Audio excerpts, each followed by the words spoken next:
If you're talking to your crush and you feel like your conversations get stagnant really easily, if you want to know how to make the conversations with your crush more fun, if you want to know how to not be stuck on what to say when talking to your crush, and if you've been typing into YouTube how to make the conversation with your crush not boring, and basically getting the most generic advice that you feel like doesn't really get you anywhere, then girl, I am here to save your life. Hi internet best friends, and welcome back to my sleepover. Today's video is one of the classic themes on this channel, which is advice about crushes. And this specific video, I'm going to be telling you guys all about what to do if you feel like your conversations with your crush over text are stagnant. I feel like I have a lot of unique tips that are not usually mentioned in the YouTube videos on this topic. So I'm gonna be starting by giving you a few things that you can do if you feel like your conversation is not fun or getting a little stale. Then I'm going to be giving you guys 2 mindset shifts that are going to help you make the conversation with your crush more interesting and more fun. And finally, I'm going to be giving you guys the 2 things that you can talk about that I usually have up my sleeve if I notice that I'm talking with someone and the conversation is kind of getting stale and not fun. Okay, so starting with the more unconventional, kind of like fun, easy ones, we're gonna talk about number 1, which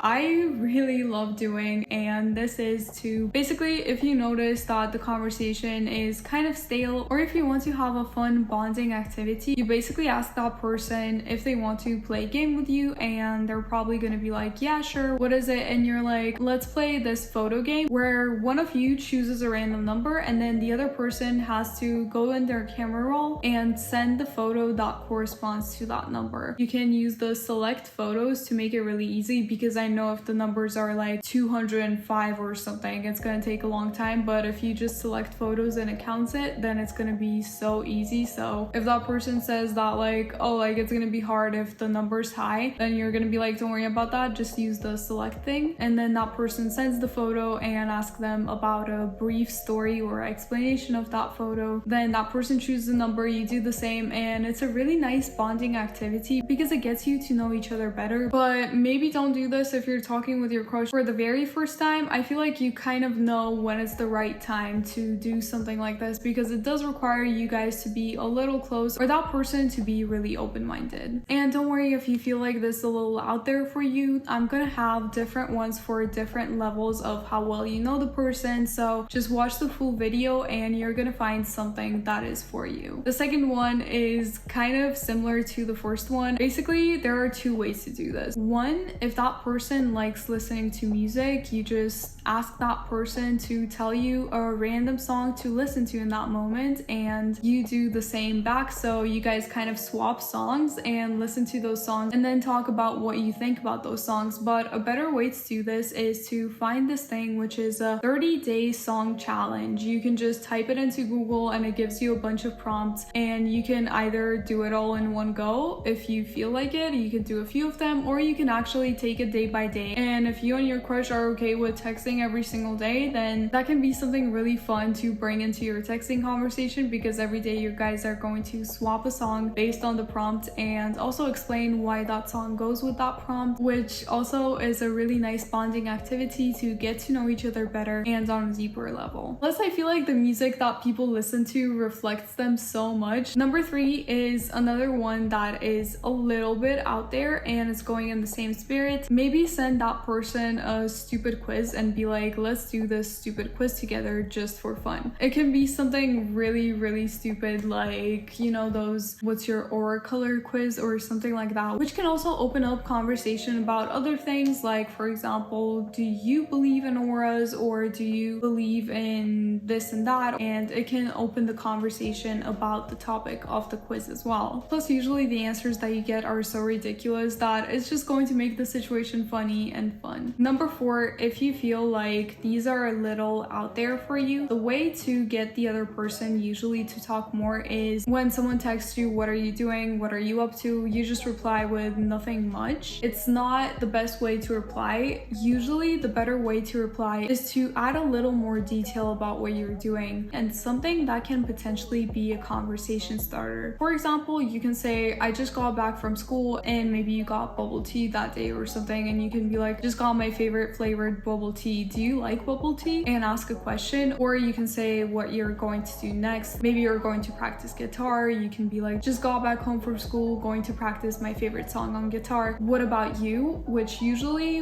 that person would answer a question, adding more detail as well, because we feel the need to reciprocate when someone does that. And at the same time, they might also take a bait if you mention something like going to read my favorite book or going to play my favorite song on guitar, and ask you what that book is or what that song is. Which brings me into the point that conversation with your crush should feel like playing tennis, and not the one where you're trying to win, but more a friendly tennis match if you've ever seen one, when they're just bouncing the ball back and forth. You want to talk to that person with the same energy that that person is talking to you, and you want to basically bounce back whatever they give you. If they ask you a question, you want to ask the question back. Don't just answer their question and not ask anything. Basically, the best texting advice that I always say that I can give is to mimic the other person's texting style and the other person's texting energy. If they're really energetic when they're texting you, then you also be really energetic. Just bounce back whatever they give, but at the same time, don't outweigh what they give you, because it can be really hard when you're texting someone and you're texting them not really that much, but they decide to text you a full-on paragraph about something. Sometimes it is okay if it's really okay with the occasion, but most of the time that is a little annoying if you're trying to have a chill conversation with someone and that person all of a sudden just gives you a paragraph and you're just like drowning in it. That feels as if you're just bouncing the ball back so hard that that person can't even return it. So try to just bounce the ball back and give them back just as much as they give you. Additionally to that, another mindset shift that I feel like really helps is that, you know, when you're texting someone, you're constantly thinking, does this person like me? How do I impress this person? How do I get this person to like me? Which I've also talked about in my how to flirt video, but that's what is usually going in your head. What I want you to do is to either, one, instead of focusing on how do I get this person to like me, what you're going to ask yourself in your head, how do I have fun in this conversation? How do I have fun in this situation? Just think to yourself, what would be fun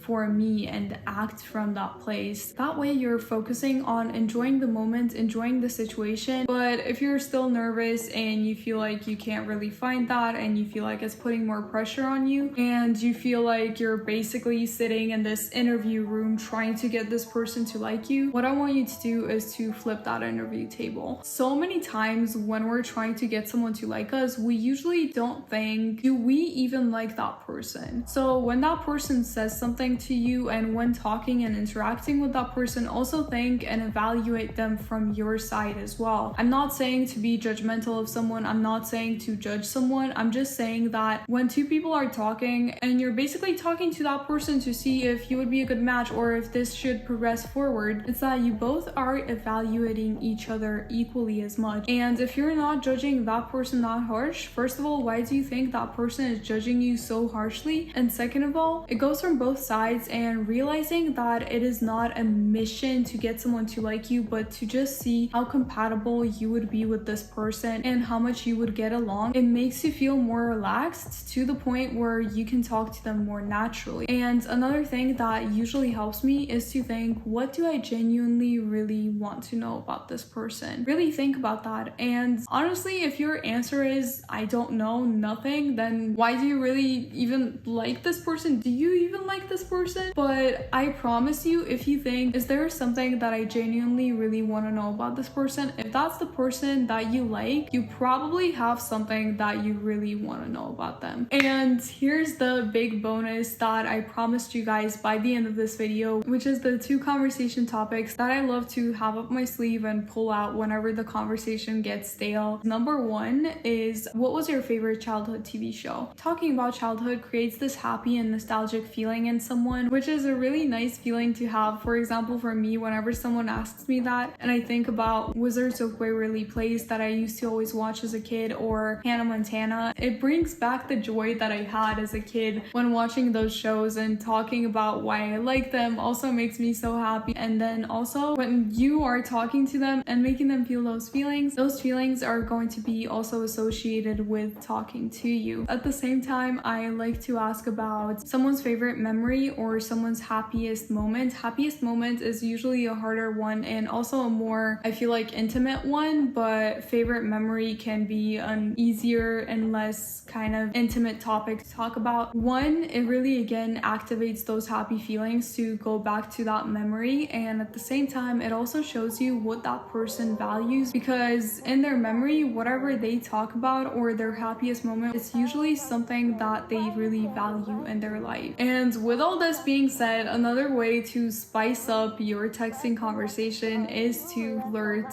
a little bit. And if you don't know how to do that, then definitely check out this video right here. And if you want to know more tips on how to keep the conversation going with your crush, then check out this video right here. And I love you guys so much, and I'll see you guys in the next one. I really hope that you like this video. Bye.